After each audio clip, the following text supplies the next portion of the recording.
Hello friends, आज हम लोग एमए फाइनल के 5th पेपर में विक्रमांक देव चरितम के विषय में पढ़ेंगे। आज हम इस बुक के विषय में पहले तो ये पढ़ेंगे कि इसमें स्टार्टिंग में क्या है, इसकी क्या कथा है, क्या आपको पढ़ना है।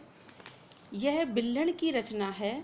कश्मीर के प्रसिद्धतम कवि मूर्धन्य कवियों में इनका नाम आता है, महाकवि बिल्हण का।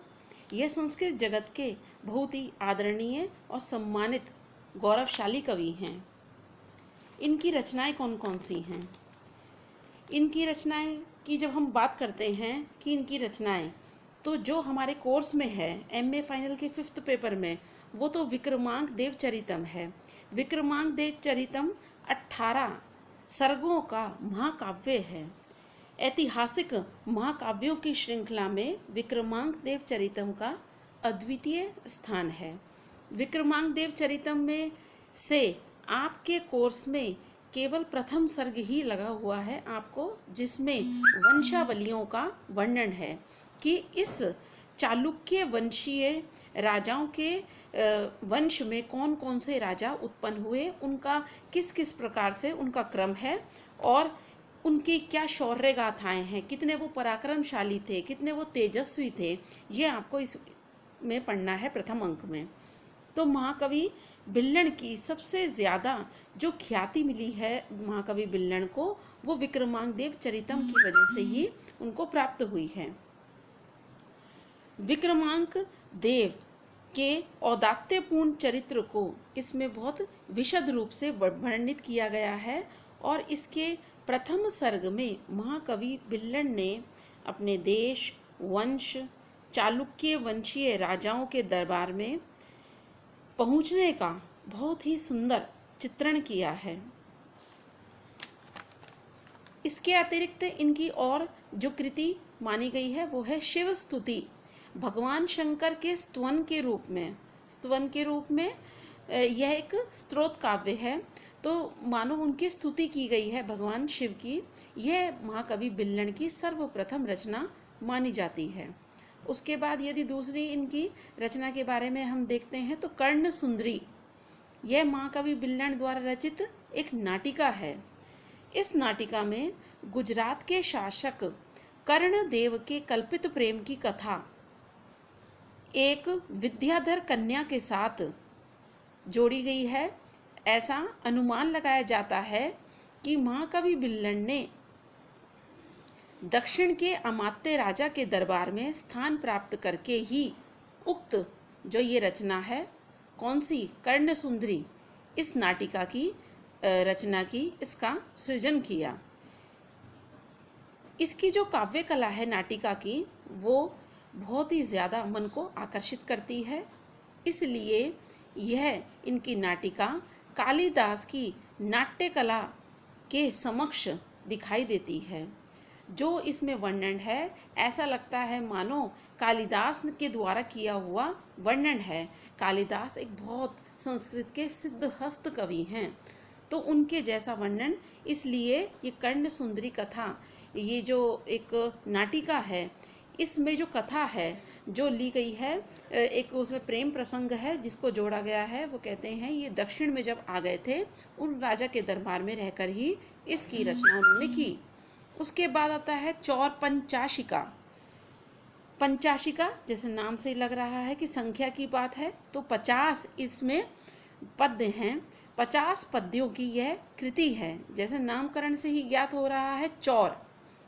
अब यहाँ पर इस विषय में भी किंवदंती है, ऐसी मतलब कथाएं प्रचलित हैं संसार में। एक रहस्य है कि अब ये वास्तव में सही है क्या नहीं, लेकिन ऐसी किंवदंती प्रचलित हैं कि बिल्हण कवि किसी राजकन्या को पढ़ाते हुए उनके प्रेम जाल में फंस गए, किंतु यह रहस्य जब राजा को ज्ञात हुआ तो राजा ने बिल्हण को मृत्युदंड की घोषणा देने के लिए कहा, घोषणा कर दी। राजा की आज्ञा के अनुसार वे वध्य स्थल तक जब उनको ले जाया जा रहा था पुरुषों के द्वारा, इसी बीच में उन्होंने अपनी प्रेम गाथा को 50 पद्यों में रच डाला, उसकी रचना कर डाली। इसी को हम चौर पंचाशिका के नाम से जानते हैं। वो कहते हैं कि इस बात से प्रसन्न होकर राजा ने इनको चौर कवि की संज्ञा दे दी, उपाधि दे दी और उनको अपने आधे राज्य का अधिकारी भी बना दिया। परंतु यह एक किंवदंती है, पता नहीं ये कितनी सत्य है कितनी नहीं है, इसकी सत्यता का कोई अभी प्रमाण नहीं है। उसके बाद जो बात की जाती है वो है विक्रमांक देवचरितम की, जिसका प्रथम सर्ग आपके कोर्स में लगा है। इसमें राजाओं की वंशावलियां हैं, उनका इसमें वर्णन है कि इस वंश में कौन कौन से राजा हुए। सबसे पहले यदि हम इसमें बात करते हैं तो विक्रमांक देवचरितम का जो प्रथम सर्ग आपके कोर्स में लगा है, इसमें सबसे पहले तो मंगलाचरण है। मंगलाचरण हम देखते हैं किसी भी नाटक में, संस्कृत में, किसी भी ग्रंथ में प्रारंभ में किया जाता है। जो भी कवि है वो अपने इष्ट देव की स्तुति करता है और उनसे प्रार्थना करता है कि मेरा जो ये ग्रंथ है इसको मैं स्टार्ट करने जा रहा हूँ, इसकी निर्विघ्न समाप्ति हो जाए, यदि विघ्न आए तो वो नष्ट हो जाएं और मैं अपने कार्य में सफल हो जाऊं, पाठकों को मेरा जो काव्य है, नाटक है, बहुत ही अच्छा लगे और इस नाटक के द्वारा मेरे काव्य की और मेरी चहु और ख्याति हो जाए। उसके बाद साहित्य की समीक्षा है, कवियों का गौरव बताया है, दुर्जनों की निंदा की गई है कि किस किस प्रकार से वो बुरा कार्य करते हैं और सज्जनों के काव्यों को चुरा लेते हैं।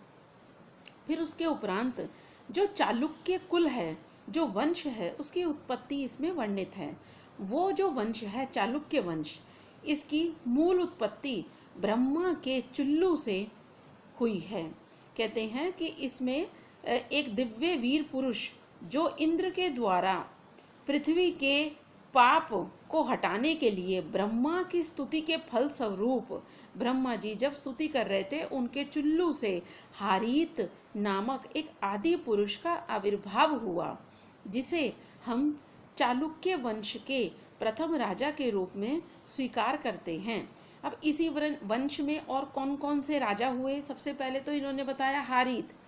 उसके बाद ये कहते हैं इसमें तैले नामक, जयसिंह देव नामक और आवहमल देव नामक राजा हुए। अब आवहमल जो राजा हुए, इनके 3 पुत्र थे, सोमेश्वर, विक्रमांक देव और जयसिंह। इनका वर्णन है, इनकी वीरताओं का, इनकी कथाओं का इसमें वर्णन है। चालुक्यवंशी राजाओं की वीरता और अपने काव्य के नायक विक्रमांक देव, विक्रमादित्य षष्ठ जिसको कहते हैं, के उदात्त चरित्र का वर्णन इसमें महाकवि बिल्लन ने प्रस्तुत किया है।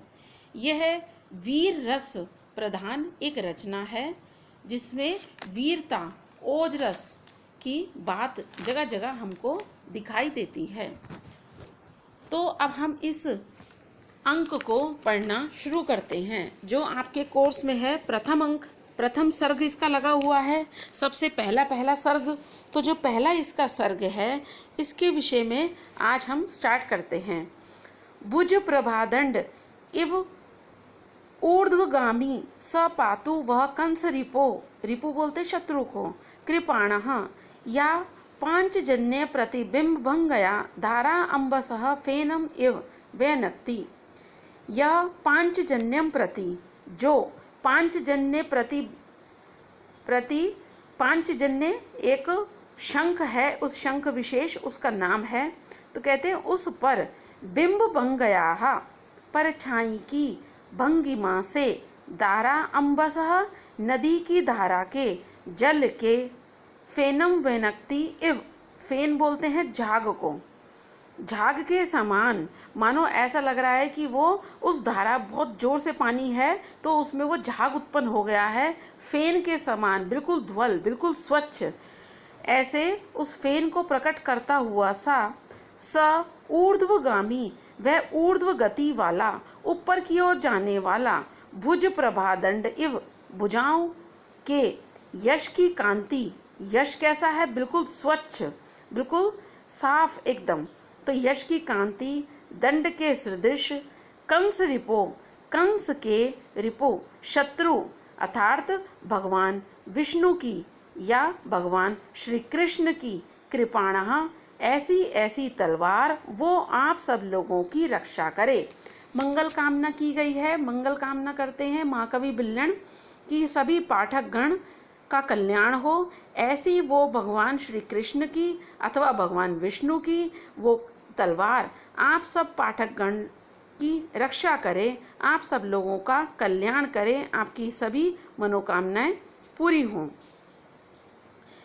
अब यहाँ पर इस श्लोक में बताया है कि भगवान विष्णु के जिस खड्ग ने, जिस तलवार ने कंस को क्षण भर में ही मृत्यु के घाट उतार दिया, मतलब उनको मार दिया, और जिसकी धारा की चमक में उनके ही पांचजन्य नामक शंख की जो परछाई पड़ती है, वह धारा एक वो उसकी धारा जो वो बह रहा है पानी उसकी, और दूसरी ओर तलवार की जो धार है वो जल के फेन अथवा झाग जैसा, उसी के समान, उसी के बिल्कुल जैसा प्रतीत होता है। ऐसी ऐसी भगवान विष्णु की तलवार आप सभी लोगों की विघ्न से रक्षा करे, आप लोगों के जो विघ्न हैं उनको दूर करती हुई सामाजिकों का कल्याण करे। कवि ने भगवान विष्णु अथवा भगवान श्री कृष्ण के स्मरण द्वारा सार्वजनिक कल्याण की भावना से युक्त मंगलाचरण किया है। वो कहते हैं भगवान विष्णु की वही कृपाण जो अपनी भुजाओं के पराक्रम से अर्जित कीर्ति रूपी कांति वाली ऊपर की ओर जाने वाली प्रभा जैसी प्रतीत होती है, वो आपकी रक्षा करे। और इसी प्रकार से विष्णु के जो शंख हैं उनकी ध्वलिमा का कृपाण धारा जल में फेन जैसा प्रतीत होना। कैसा प्रतीत होना? फेन, फेन बोलते हैं झाग को, प्रतीत होना बिल्कुल, एक तो वो बिल्कुल स्वच्छ है और दूसरी ओर उसकी तुलना कर दी झाग से, क्योंकि बिल्कुल साफ है, जैसे झाग होते हैं बिल्कुल साफ। और उसी प्रकार यश की शुभ्रता का ऊर्ध्वगामी तेजोदंड के रूप में चित्रण करना बहुत ही सटीक प्रतीत होता है। ऊर्ध्वगामी, ऊर्ध्व प्लस गम प्लस णि, प्रथमा विभक्ति एक वचन, वे नक्ति वी प्लस अज प्लस लट लकार, प्रथम पुरुष एक वचन। उसी प्रकार से वह युष्मद प्लस शद, शस चतुर्थी अथवा षष्ठी विभक्ति बहुवचन।